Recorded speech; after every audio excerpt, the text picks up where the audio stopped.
श्री गणेशाय नमः।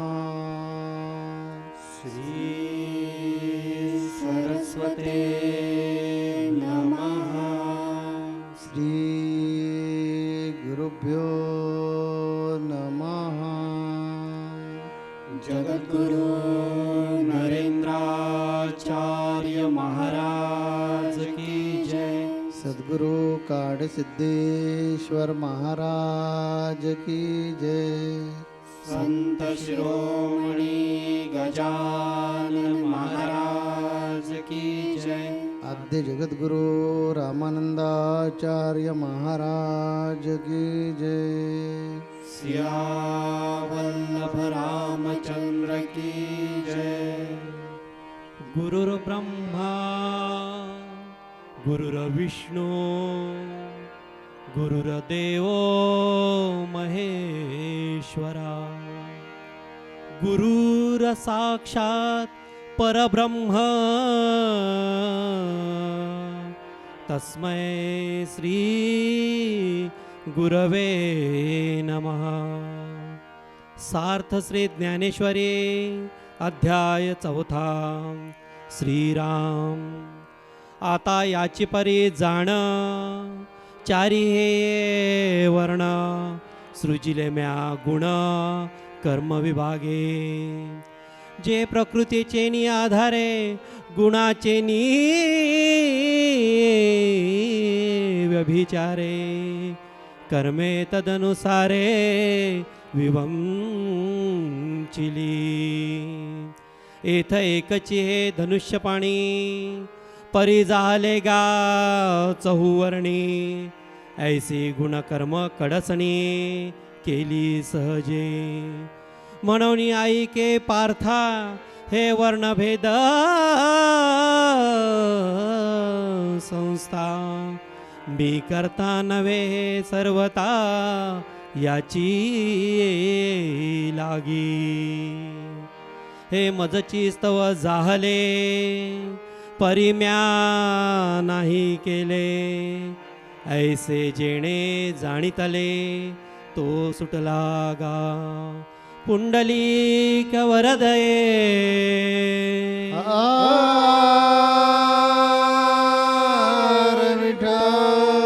श्री ज्ञानदेव तुकाराम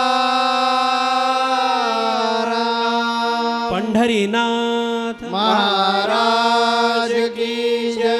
जगद्गुरु नरेंद्राचार्य महाराज की जय।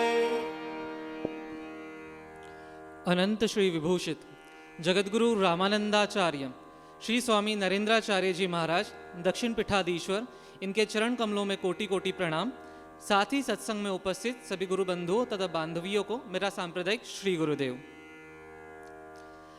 पिछले सप्ताह हमने जो विषय सुना उसमें प्रभु श्री कृष्ण अर्जुन को ये उपदेश कर रहे थे कि जो जिस कर्म से जिस भाव से मुझे जानना चाहेगा, परम तत्व को जानना चाहेगा, मैं उसे उसी कर्म से उसी भाव से उसे साक्षात्कार दूंगा।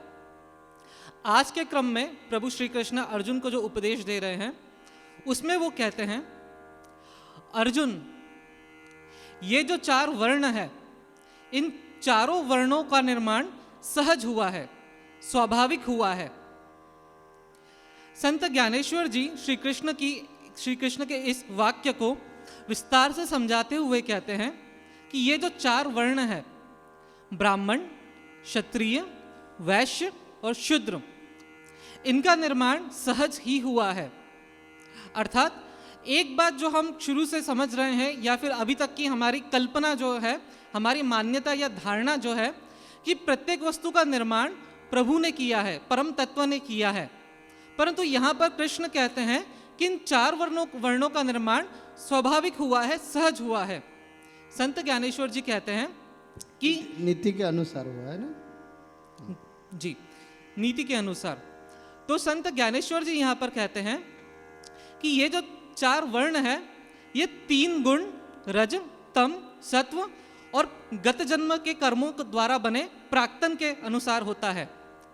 जिसमें सत्व गुण ज़्यादा होता है वो ब्राह्मण, जिसमें रजोगुण ज़्यादा होता है वो क्षत्रिय, जिसमें रजोगुण और तमोगुण दोनों समान मात्रा में होते हैं वो वैश्य, और जिसमें तमोगुण ज़्यादा रहता है वो शूद्र होता है। ऐसे इन 4 वर्णों की जो निर्मिति है ये सहज हुई है। श्री कृष्ण आगे कहते हैं कि ये जो वर्ण व्यवस्था हुई है इनका निर्माता मैं नहीं हूं अर्जुन। अब यहाँ पर बात विचार करने की है कि जो भी चीज़ हम ये विचार, क्योंकि हमारी ये धारणा है कि प्रत्येक कण, प्रत्येक क्षण, प्रत्येक घटना के अधिपति प्रभु होते हैं, ईश्वर ने ही सब कुछ निर्माण किया है। और यहाँ पर प्रत्यक्ष श्री कृष्ण कह रहे हैं अर्जुन को कि अर्जुन इन 4 वर्णों का निर्माण मैंने नहीं किया है। इसका अर्थ क्या हुआ? तो संत ज्ञानेश्वर जी इसका जो है रहस्य हमें बताते हैं कि चूंकि जैसे श्री कृष्ण ने अब भी कहा कि इन 4 वर्णों का निर्माण 3 गुणों से होता है, और ये 3 गुणों की जो मात्रा बताई है, ब्राह्मण, क्षत्रिय, वैश्य, शूद्र, इनमें जो गुणों की मात्रा है ये इनके गत जन्म के कर्मों से बने प्राक्तन या प्रारब्ध के अनुसार होता है। तो जब यह गुण स्वाभाविक बने हैं, इसीलिए श्री कृष्ण कहते हैं कि इनका निर्माण मैंने नहीं किया, ये तो स्वाभाविक रूप से निर्माण हुए हैं। आगे श्री कृष्ण कहते हैं, अर्जुन मैंने ये जो वर्णों के बारे में तुम्हें बताया, एक बात सबसे महत्वपूर्ण इसमें यह है कि मैंने इन वर्णों का निर्माण किया भी है और निर्माण किया भी नहीं है। देखिए 2 बातें हैं, एक तो मैं कोई कार्य करूंगा या तो मैं वो कार्य नहीं करूंगा। एक समय पर एक ही वस्तु जो है सत्य हो सकती है, पर प्रभु यहां पर कह रहे हैं कि मैंने इन वर्णों का निर्माण किया भी है और किया भी नहीं है। तो ये कैसे संभव होगा? ये दोनों बातें परस्पर विरुद्ध है। संत ज्ञानेश्वर जी यहां पर बताते हैं कि ये प्रभु की जो है लीला होती है। हम सामान्य जीव जो होते हैं वो कर्म करते हैं, हम 3 गुणों से बने हुए हैं। हम जो भी वस्तु करते हैं हमारी उसमें आसक्ति होती है। हम कर्म जो करते हैं उसकी फल की इच्छा से हम ये सारी चीज़ें करते हैं कि ये कर्म करने से मुझे ये फल प्राप्त होगा और वो कर्म करने से मुझे वो फल प्राप्त होगा। इसके कारण होता क्या है कि कर्म और फल की एक श्रृंखला बन जाती है, और जिसके कारण जीव जो है बंधन में बन जाता है। तो यही वो सूक्ष्म बात है जो कि जीव को माया में या मोह में जो है बांधती है। जबकि जब कृष्ण कहते हैं कि मैंने ये कर्म वर्ण बनाए भी हैं और नहीं भी बनाए, इसका अर्थ यह है कि श्री कृष्ण जो है ये तीनों तत्वों के परे हैं। परम तत्व इन तीनों तत्वों के परे हैं।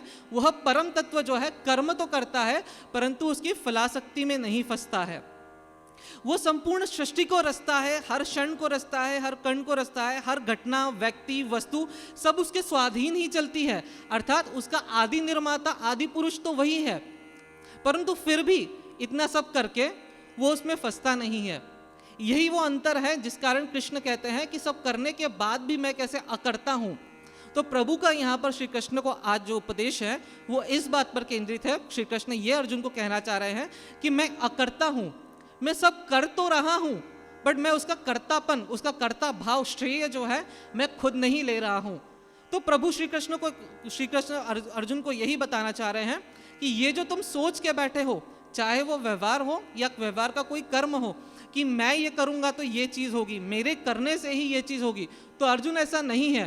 क्योंकि सृष्टि का, संपूर्ण सृष्टि का निर्माण करने के पश्चात जब मैं ये कहता हूं कि मैं अकर्ता हूं, तो वही चीज तुम्हें भी करनी है कि ये युद्ध करना है। ये सारा प्रसंग जो आया है, इस प्रसंग को तुम्हें निभाना है, परंतु तुम्हारे मन में जो कर्ता भाव है वो मोह के कारण है, क्योंकि तुम उस कर्म के फल को देख रहे हो, जबकि मैं फल को नहीं देखता। मेरा जो कर्म है, कर्म करके मैं उससे विरक्त हो जाता हूं। इस बात को मैं एक छोटे से दृष्टांत से समझाना चाहूंगा कि कैसे कृष्ण सारी चीजें करते हैं और उससे बिल्कुल अलग हो जाते हैं। जगतगुरु श्री के प्रवचन दर्शन कार्यक्रम में एक बार ये घटना हुई थी कि दर्शन के जो है समय एक महिला जगतगुरु श्री के पास आई और उसने बताया कि उसके जो है पति का स्वर्गवास हो गया है और घर में 2 बच्चे हैं। अब जीवन याचिका कैसे चलाई जाए, इसके लिए आप मेरी सहायता कीजिए। तब जगतगुरु श्री ने उस महिला से पूछा कि आप क्या कार्य कर सकती हैं। तब उस महिला ने बताया कि वो सिलाई का कार्य कर सकती हैं। आप सभी को ये बात पता होगी कि हमारे जगतगुरु श्री कभी हमसे जो है दक्षिणा नहीं लेते हैं, परंतु उस दिन जगतगुरु श्री ने जो है ये कहा कि आप जो कुछ भी मुझे दक्षिणा रूप में देना चाहें मुझे दे सकते हैं, मैं आज दक्षिणा का स्वीकार करूंगा। ऐसे देखते देखते जो है धीरे धीरे लोगों के जैसे दर्शन होते गए वैसे वैसे स्वामी जी दान जो है लेते गए। जब इतना स्वामी जी के पास जो है धनराशि हो गई कि एक सिलाई मशीन को खरीदा जा सकता है, तो जगत गुरु श्री ने वो पैसों से कुछ लोगों को पहुंचाकर सिलाई की मशीन मंगवाई, और जो लोग उस मशीन को लाए थे उन्हीं लोगों के हाथों से उस महिला को वो मशीन दी गई। ये तो एक घटना हुई, परंतु कृष्ण जो कहना चाहते हैं वो अब प्रत्यक्ष जगत गुरु श्री ने उस दिन सिद्ध करके बताया। जगत गुरु श्री ने ये कहा कि इस जो कार्य हुआ है इसका पुण्य दानदाताओं को तथा मशीन लाने वालों को जाएगा, मेरा इसमें कुछ भी नहीं है। अर्थात आप देखिए बात बहुत ही सूक्ष्म है। दान जगत गुरु श्री को दिया गया, मशीन जगत गुरु श्री के कहने पर आई, परंतु जगत गुरु श्री ने वही अकर्तापन कि संपूर्ण चीजों को कर कर भी जगत गुरु श्री अंत में इसमें अकर्तापन जगत गुरु श्री ने बताया कि इसका पुण्य जो है वो दानदाताओं को और मशीन लाने वालों को मिलेगा, ना कि मुझे। तो कृष्ण का स्वभाव ऐसा है कर्म करने का कि जो सब कुछ करके उससे अलग हो जाते हैं। यही गुण हमें भी आत्मसात करना है। आगे श्री कृष्ण अर्जुन से कहते हैं कि अर्जुन, मेरा ये जो कर्म करने का स्वभाव है कि कार्य करके उससे विरक्त हो जाना, जो इस मेरे स्वभाव को जान जाता है वह मुक्त हो जाता है। कैसे? तो जब कोई मुमुक्षु या साधक प्रभु के इस कर्म करने के तरीके को या स्वभाव को जान जाता है तो वो भी उस मार्ग का अनुसरण करता है। अर्थात वह साधक जो है वो कर्म तो करता है परंतु उस कर्म के फलासक्ति में नहीं फंसता है, मोह में नहीं आता है। तो ज्ञानेश्वर महाराज जी कहते हैं कि जिस भी व्यक्ति को, साधक को आत्मज्ञान प्राप्त करने की इच्छा हो, मोक्ष प्राप्त करने की इच्छा हो, उसने करना ही ये चाहिए कि उसने कर्म तो संपूर्ण कर्म को करना चाहिए परंतु उसके प्रति कोई आशा, ममता या स्नेह नहीं रखना चाहिए। क्योंकि यही वो चीज है, जैसे अभी बताया कि जीव कर्म तो यहाँ श्री कृष्ण भी कर रहे हैं और संपूर्ण संसार भी कर रहा है। तो अंतर क्या है? तो अंतर केवल इस चीज का है कि कृष्ण सारी चीजें करके उससे विरक्त हो जाते हैं, उससे आसक्ति नहीं रखते, अपेक्षा नहीं रखते। और हम सांसारिक लोग चीजों को करने के पहले ही उससे अपेक्षा बांध लेते हैं कि ये व्यक्ति के लिए मैं ये कर रहा हूं तो वो व्यक्ति मुझे उसके बदले में ये करेगा या आगे मुझे उसका ये फल प्राप्त होगा। तो यही चीज, यही अंतर जो है, यदि हम इस अंतर को समझ जाते हैं, उस अंतर को समझने के बाद हमारे व्यवहारिक जीवन में उसका अनुकरण करते हैं तो हम जो है बद्ध से बुद्ध बन पाएंगे। आगे श्री कृष्ण कहते हैं कि ये जितने भी आज तक इस विश्व में जितने भी लोग हुए हैं जिन्होंने मुझे जाना है वो इसी प्रकार से कर्म करते गए हैं। तो हे अर्जुन, यदि तुम मुझे पाना चाहते हो तो तुम्हें भी इसी प्रकार से कर्म करना होगा। यहाँ पर दो बातें हैं श्री कृष्ण की इस बात को कि कर्म करके उससे अलग रहना, ये हमारे व्यवहारिक जीवन में और हमारे जो है पारमार्थिक जीवन में दोनों के लिए ही जो है बहुत उपयोगी है। क्योंकि हम व्यवहार में, आप देखिएगा कि व्यवहार में आपको सबसे ज्यादा जो दुख होता है वो अपेक्षाओं के कारण होता है कि मैंने कुछ अपेक्षा की कि मेरे ये कार्य करने से मुझे ये फल प्राप्त होगा और मुझे वो फल प्राप्त नहीं होता है तो उससे मुझे दुख होता है। तो यही वो चीज है कि हमें, यदि हम व्यवहार में भी ये चीज देखें कि हम कर्म करके उसके प्रति फलासक्ति नहीं रखे, मोह के कारण जो है हम मोहवश जो चीजें करते हैं वो मोहवश चीजें यदि हम ना करें तो उसी के आधार पर जो है हमारे संसारिक जो है संसार का बहुत सारा हमारा जो है दुख कम हो जाएगा। और परमार्थ में ये चीज होती है कि हम जब किसी के लिए, किसी को पूर्ण रूप से शरण जाते हैं, संपूर्ण शरणागति जाते हैं, तो हमारी वहां पे अपेक्षा नहीं होनी चाहिए। जब शिष्य का या भक्त का एक भाव उच्च कोटि का हो जाता है तो अंत में जो शुरू में भक्त उससे मांगता है प्रभु से कि मुझे मोक्ष चाहिए, मुक्ति चाहिए, तो अंत तो गत्वा जब शिष्य की या साधक की स्थिति उतनी ऊंची हो जाती है कि अंत में तो वो मोक्ष की भी कामना नहीं करता है, सदगुरु से, अपने ईश्वर से वो उतनी भी अपेक्षा नहीं करता है कि जिसकी परम अपेक्षा जिसे कहा जाए अध्यात्म की, तो वो मोक्ष है जो प्रारंभ में हर कोई करता है। परंतु जब विरक्ति आती है, जब वो उतनी उच्च कोटि का ज्ञान प्राप्त कर लेता है तो साधक या शिष्य जो होता है वो उतनी भी अपेक्षा नहीं करता है। तो इस प्रकार की अनासक्ति जो है हमें आवश्यक है। श्री कृष्ण आगे कहते हैं कि अर्जुन, जिन्होंने भी मुझे जाना है या मुक्त हुए हैं उन्होंने मेरे जो है कर्म करने के स्वभाव को जाना और उसका अनुसरण किया। परंतु अर्जुन, यदि तुम चाहो, तुम्हारे लिए मैं एक सबसे सरल मार्ग बताता हूं जो इससे भी सरल है।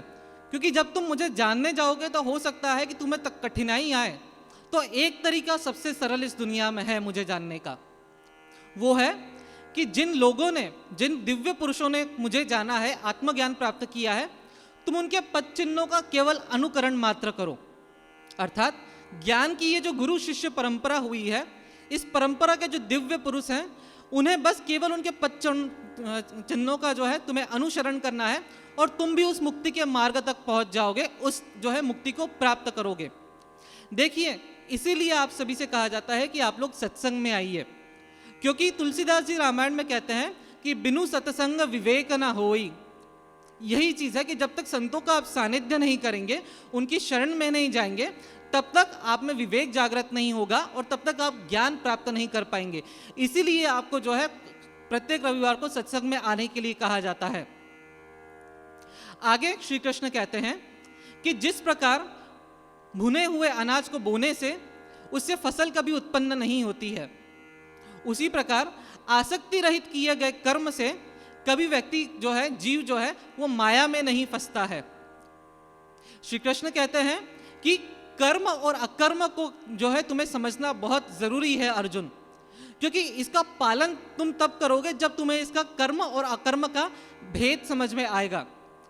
तो श्री कृष्ण कहते हैं, ज्ञानेश्वर महाराज जी कहते हैं कि जिस प्रकार एक स्वर्ण पारखी को, जो सोना, जिनकी नजर बहुत तेज होती है, जो सोने को परखने का काम करते हैं, कभी कभार सोने के सिक्के जो कि झूठे नकली रहते हैं, उन नकली सिक्कों को देखकर उनमें असली नकली का अंतर करने में एक जो है अनुभव संपन्न व्यक्ति को भी समय लगता है, और कभी कभी तो अनुभव संपन्न व्यक्ति से भी जो है नकली चीजों को पहचानने में गलती हो जाती है। तो है अर्जुन, वहां पर एक सामान्य जीव की क्या बात की जाए, अपनी संकल्प मात्र से इस सृष्टि के समान प्रति सृष्टि निर्माण करने वाले जो संत है, जो ज्ञानी है, वो भी कर्म और अकर्म के अंतर को नहीं समझ पाते हैं और वो भी माया में फंस जाते हैं। तो वास्तविक कर्म क्या है?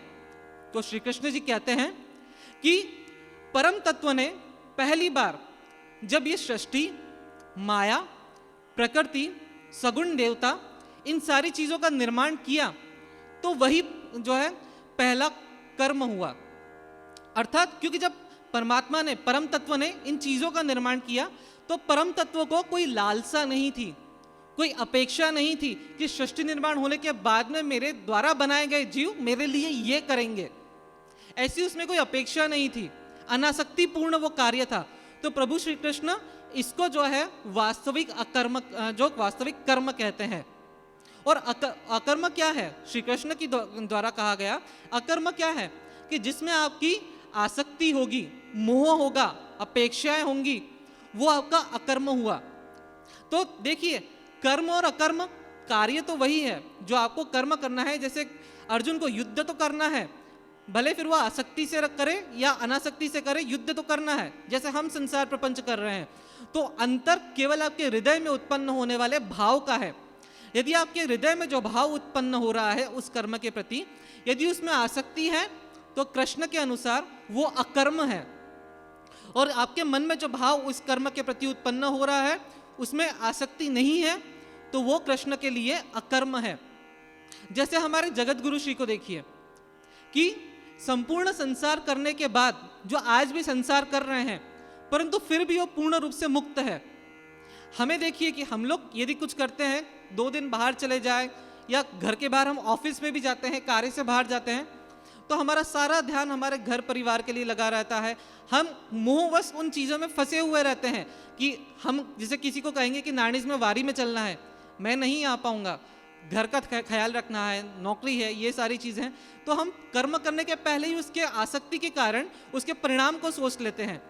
जबकि कृष्ण जो करते हैं, कृष्ण सारा कुछ करने के बाद भी अनासक्त रहते हैं। हमें जगत गुरु श्री भी यही बताते हैं कि आप जो भी कार्य कर रहे हैं उस कार्य के लिए जो है उसमें आसक्ति मत रखिए, क्योंकि अपेक्षा ही ये वो सूक्ष्म बंधन है जो आपके दुख का कारण है। यदि मन से अपेक्षा निकल जाएगी, देखिए ये बात जगत गुरु श्री भी समझते हैं कि ये सारी चीजें जो है करने में बहुत समय लगेगा। यहाँ जगत गुरु श्री ने कहा और वहां हम वैरागी बन गए, ये नहीं हो पाएगा। इसीलिए तो जगत गुरु श्री आपको प्रत्येक रविवार के सत्संग में आने के लिए कहते हैं कि धीरे, कहते हैं कि मेरे ऊपर प्यार करो, यानी श्रद्धा रखो, विश्वास रखो, और जो मार्ग से हम आपको ले रहे हैं वो मार्ग से चुपचाप चलिए। तो आपसे आपका जो मकसद है आत्मज्ञान, वो आपको मिल जाएगा, इसमें कौन सा भी संदेह नहीं है। इसलिए गुरु के ऊपर विश्वास रखना अत्यंत आवश्यक है। अध्यात्म में ऐसे कहा जाता है कि भगवान की प्राप्ति होने के लिए पहले गुरु की प्राप्ति होना आवश्यक है, क्योंकि भगवान निर्गुण है और वो निर्गुण की भाषा हमें नहीं समझेगी। जैसे ये सृष्टि की रचना भगवान ने जी की है, उसका उद्देश्य क्या है यह हमें समझता नहीं है, लेकिन गुरु को जरूर मालूम है ये सृष्टि क्यों निर्माण हो गई है, ये सृष्टि में कर्म क्यों पैदा होता है, कैसे पैदा होता है, कौन करवा के लेता है, और ये कर्म हर व्यक्ति को करना ही पड़ेगा। लेकिन कर्म करके ही वो अकर्म उनके हाथों से कैसा हो जाएगा। ये बात जितनी सदगुरु को मालूम है उतनी किसी को भी मालूम नहीं। ग्रंथ में हम पढ़ते हैं, लेकिन संत यानी सदगुरु कैसे जीना चाहिए वो सिखाता है। अभी अभी हमारे ये प्रवचनकार ने मुडे ने आपको बताया, एक सिलाई मशीन का उदाहरण दिया उन्होंने। एक दीदी हमारे पास आ गई और उन्होंने बोला कि मुझे प्रपंच करने के लिए कोई सहायता करो। तो मेरा फर्ज है जो मुझे शरण आता है उनको आनंद देना, उनको समाधान देना, उनकी रक्षा करना सदगुरु के नाते से मेरी जिम्मेदारी है। तो हमने क्या किया, मेरे पास तो पैसा नहीं, तो मैंने क्या किया, भगत लोगों को बोले कि जिनको जिनको आज दान देने की इच्छा हो उन्होंने दे दीजिए, लेकिन हमें 50 रुपए के ऊपर नहीं चाहिए। ऐसे क्यों बता, कोई लाख भर रुपए भी दे सकता है ना, तो हम बोले 50 रुपए के ऊपर नहीं चाहिए। जो 100 का नोट रख रहे थे उनकी नोट हम वापस दे रहे थे और बोलते थे कि नहीं 50 रुपए ही चाहिए, 50 रुपए के नीचे जितना दे सकते हैं उतना दे दीजिए। ऐसा पैसा लोगों के ही सामने इकट्ठा किया और वो पैसा इकट्ठा हो गया। हम बोले बस बस बस, एक दो 5-10 मिनट में पैसा इकट्ठा हो गया। हम बोले बस, और एक आदमी को उनके लोगों के ही सामने गिनने को बोला, कितना हुआ है देखिए, इतना इतना हुआ। ठीक है, इसमें सिलाई मशीन आ सकते हैं, लोग बोले हाँ। तो एक आदमी के पास पैसा दिया और बोले जा और वो सिलाई मशीन लेके आइए। उन्होंने लेके आ गया, वो सिलाई मशीन लाने के लिए जो गया था उनके हाथों से हमने जिनको ज़रूरत थी उनको दे दिया। कोई पैसा बचा था, वो कितना बचा वो हमने गिना नहीं। हम बोले ठीक है, ऐसे करो, ये जो पैसा बचा है वो भी पैसा लोगों को दे दीजिए। उनके हाथों में था ना, तो जो जो लोगों का हाथ आगे आ गए उनको दे दिया उन्होंने। अभी ये सब करवा के हमने वो औरत को, वो दीदी को कभी नाम नहीं पूछा, वो कहाँ रहती है, अभी कहाँ है ये भी नहीं मैंने पूछा कभी। उनका उधर निर्वाह सही चल रहा है या नहीं चल रहा है ये भी नहीं पूछा। ऐसे क्यों? क्योंकि ये सब करने वाला मैं ही नहीं हूं। जो शरीर के माध्यम से ये काम हुआ वो शरीर भी मेरा नहीं है, ये पंचतत्व का है, आकाश, पृथ्वी, अग्नि, वायु और पानी, और 3 गुण। ऐसे अष्टधा प्रकृति से ये शरीर मुझे मिला है। मैं अलग हूं और मेरा शरीर अलग है। तो शरीर ने बोलने का काम किया, लोगों ने उस शरीर पर प्यार किया, इस वजह से लोगों ने दान दिया। पैसा किसका? लोगों का। बोला कौन? शरीर बोला। इस कारण मांग किसने की? शरीर ने की, मैंने नहीं की। तो इसमें मेरा कोई भी नहीं है, तो उसकी याद रखना, उसका श्रेय लेना मुझे जरूरत नहीं ना।